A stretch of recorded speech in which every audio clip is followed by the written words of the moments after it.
Hello friends, this is Sabila. Welcome to my YouTube channel. இன்னைக்கு நம்ம பச்சை பட்டாணி குருமா எப்படி செய்யலாம்னு பார்க்கலாம்.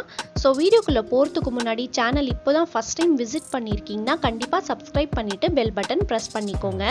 ஸோ இப்போ வாங்க வீடியோக்குள்ளே போகலாம்.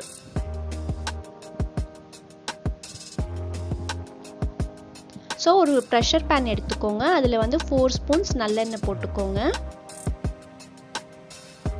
ஒரு பெரிய வெங்காயம் வந்து ஃபைனாக சாப் பண்ணி வச்சுருக்கேன். அது கூடயே உப்பு போட்டு நல்லா சாட்டே பண்ணிக்கோங்க.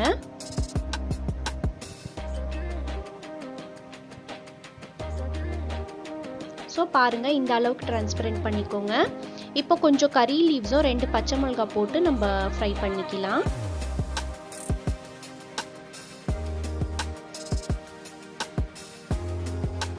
இப்போ 1 ஸ்பூன் இஞ்சி பூண்டு பேஸ்ட் போட்டுக்கோங்க. அந்த ரா ஸ்மெல் போகிற அளவுக்கு வந்து நல்லா ஃப்ரை பண்ணி எடுத்துக்கோங்க.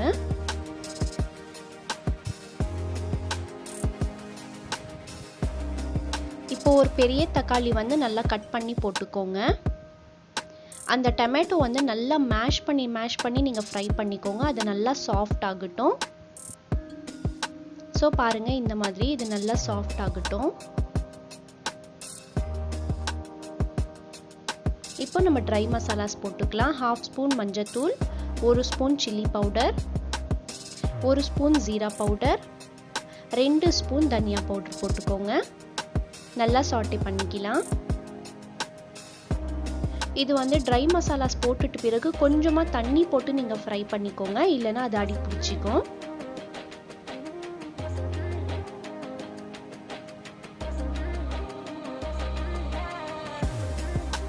ஜஸ்ட் ஒரு 2 மினிட்ஸ் குக் பண்ணிக்கோங்க.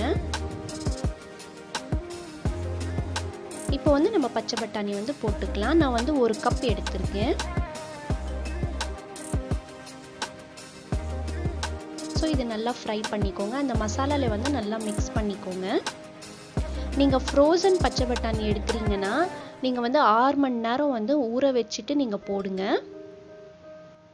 இப்போ பார்த்தீங்கன்னா 2 பத்த தேங்காய், 1 ஸ்பூன் வந்து சோம்பு, 1/2 ஸ்பூன் கசகசா போட்டு இது நல்லா ஃபைன் பேஸ்ட் பண்ணி எடுத்து வச்சுருக்கேன். நான் தண்ணி போட்டு தான் நான் வந்து பேஸ்ட் பண்ணியிருக்கேன். இது வந்து நம்ம மிக்ஸ் பண்ணிக்கலாம். கொஞ்சமாக தண்ணி போட்டுக்கோங்க. அந்த பவுல் வந்து வாஷ் பண்ணி இந்த பேஸ்ட் வந்து உங்களுக்கு அந்த கிரேவி வந்து நல்லா உங்களுக்கு திக் பண்ணும். உங்களுக்கு ரொம்ப ஃப்ளேவர்ஃபுல்லாக இருக்கும், சூப்பராக இருக்கும் குருமாக்கு. இப்போ வந்து தேவையான அளவுக்கு தண்ணி போட்டுக்கலாம். போட்டுட்டு உப்பு காரம்லாம் நீங்கள் செக் பண்ணி பார்த்துக்கோங்க. இந்த ஸ்டேஜில் ஒரு பாயில் வரட்டும். லிட் க்ளோஸ் பண்ணி நான் வச்சிடுறேன். ஒரு 5 மினிட்ஸ் மட்டும் போதும். ஸோ நீங்கள் வந்து பார்த்தீங்கன்னா விசில் வேணும்னா விசிலும் விடலாம், இல்லை வேண்டான்னு நினைக்கிறீங்கன்னா அப்படியே மீடியம் ஃப்ளேம்லேயே ஒரு 10 மினிட்ஸ் வச்சிடலாம். நான் வந்து ஒரு 2 விசில் கொடுத்து எடுத்துக்கிறேன். ஸோ இப்போ வந்து நான் 2 விசில் விட்டுட்டேன். இப்போ எடுத்து காமிக்கிறேன். ஸோ பாருங்கள், ரொம்ப நல்லா பர்ஃபெக்டாக குக் ஆகிருக்கு. இப்போ இது வந்து குக் ஆயிடுச்சான்னு நம்ம செக் பண்ணிக்கலாம்.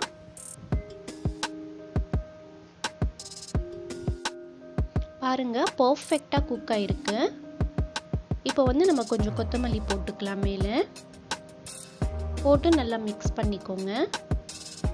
இது மிக்ஸ் பண்ணிட்ட பிறகு நம்ம வந்து குழம்பு வந்து தாளிச்சிடலாம்.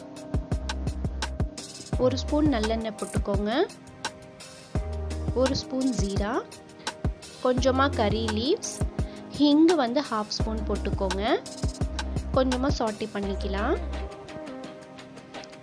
அவ்வளோதான். இப்போ இது வந்து குழம்புல போட்டுக்கலாம்.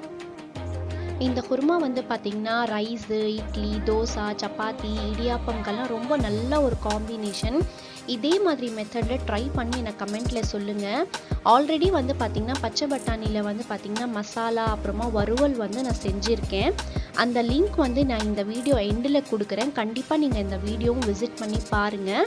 கண்டிப்பாக இந்த வீடியோ உங்களுக்கு யூஸ்ஃபுல்லாக இருந்திருக்கும்னு நினைக்கிறேன். லைக் பண்ணாதவங்க லைக் பண்ணிக்கோங்க, சப்ஸ்கிரைப் பண்ணாதவங்க சப்ஸ்கிரைப் பண்ணிக்கோங்க.